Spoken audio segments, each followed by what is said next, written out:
Άνω Γλυφάδα, να συνδεθούμε με τη Γαλλή μας συνάδελφο την Ελευθερία Τζανακούλη. Είναι εκεί στην περιοχή όπου σήμερα η τουρκική μαφία ξεκαθάριζε τους λογαριασμούς της.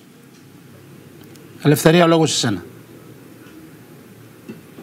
Καλησπέρα σας. Ακριβώς εδώ στη συμβολή των οδών Λευκωσίας και Βορείου Υπήρου, στη Γλυφάδα, στην Άνω Γλυφάδα, κοντά στην πλατεία Καραϊσκάκη. Το σπουδαίο ποιο είναι? Ότι ακριβώς εδώ δίπλα είναι μια παιδική χαρά, από όπου και ξεκίνησαν οι πυροβολισμοί. Και είχε παιδάκια, είχε ανήλικα εκείνη τη στιγμή.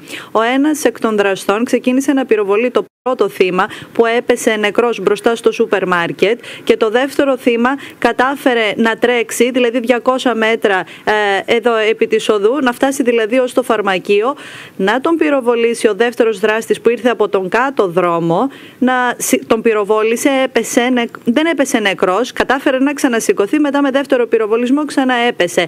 Ο τρίτος, ο οποίος είναι πολύ βαριά τραυματισμένος, βρέθηκε βαριά τραυματισμένος δίπλα στον πρώτο νεκρό εδώ στο σούπερ μάρκετ. Αμέσως μεταφέρθηκε στο Ασκληπείο Βούλας. Οι δύο δράστες, οι οποίοι συνελήφθησαν σήμερα, έγιναν οι προσαγωγές από την ομάδα Δίας, η οποία έφτασε στο σημείο μετά τους πυροβολισμούς. Είναι δύο άντρες, είπαμε, Τούρκοι, κουρδικής καταγωγής.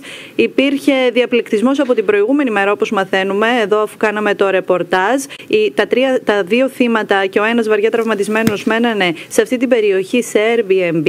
Στη συνέχεια τώρα, οι δύο δράστες άρχισαν να το σκάνε, να τρέχουν προς το βουνό. Η ομάδα Δίας τους κυνήγησε, τους εγκλώβησε και τους ακινητοποίησε. Σε δύο δρόμους παρακάτω βρέθηκε ένα μπουφάν και ένα πιστόλι, το οποίο έχουν πάρει για να ερευνήσουν, και το περιστατικό, αυτό το συμβάν, το οποίο πραγματικά εδώ όλος ο κόσμος κοιτάει εμβρόνητος και συζητάει για το τι έχει γίνει σήμερα εδώ, αυτό το Far West, έχει αναλάβει η Διεύθυνση Αντιμετώπισης Οργανωμένου Εγκλήματος Σπύρο και Κώστα. Μάλιστα.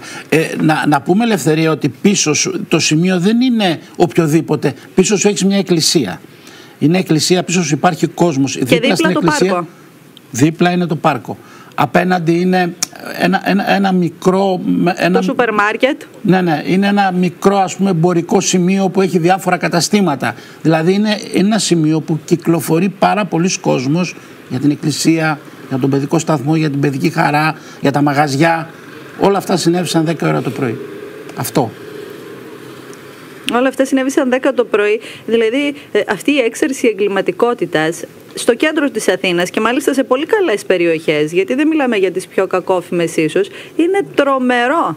Είναι τρομερό και δεν ξέρεις τι σε περιμένει. Δηλαδή πηγαίνεις στο παιδάκι, ας πούμε, στην παιδική χαρά και δεν ξέρεις αν θα ανοίξει κανένας που διαπληκτίζεται με τον άλλον πυρ. Δεν ξέρεις τι σε περιμένει. Αυτή είναι η πραγματικότητα. Ελευθερία, δεν είναι μόνο βλέπουμε... λοιπόν η πραγματικότητα, έχουμε και την εγκληματικότητα.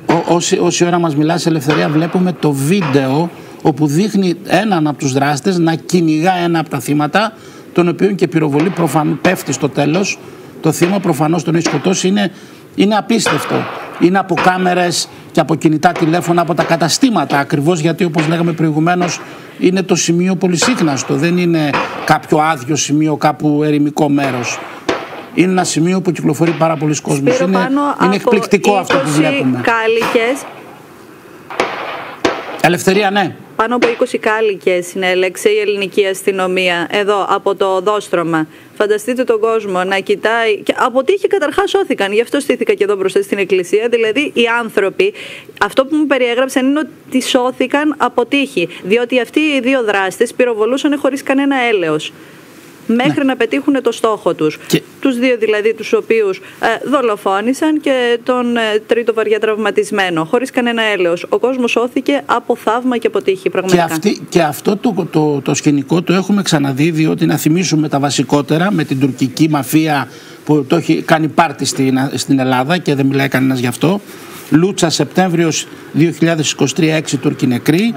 Πειραιάς, 14 Ιουνίου, ένας Τούρκος νεκρός, πάλι σε σούπερ μάρκετ. Τον κυνήγησε κάποιος μέσα στο σούπερ μάρκετ, τον σκότωσε εκεί στην είσοδο του σούπερ μάρκετ. Άρα με κόσμο γύρω. Και Κυψέλη, 5 Νοεμβρίου, που περίπου από ένα μήνα, ένας Τούρκος επίσης τουρκικής καταγωγής νεκρός στην Πατησίων, στα όρια της Κυψέλης. Αυτή είναι η κατάσταση. Τέταρτη. Ακριβώς όλα αυτά τα συμβάματα τα οποία αναφέρεται εκεί στο στούντιο. Λοιπόν, φαίνεται αυτό το οποίο έρχεται και σαν πληροφορία, ότι είναι μάλιστα ξεκαθάρισμα μελών της τουρκικής μαφίας πάλι εδώ στην Αθήνα. Ελευθερία, να σε ευχαριστήσω.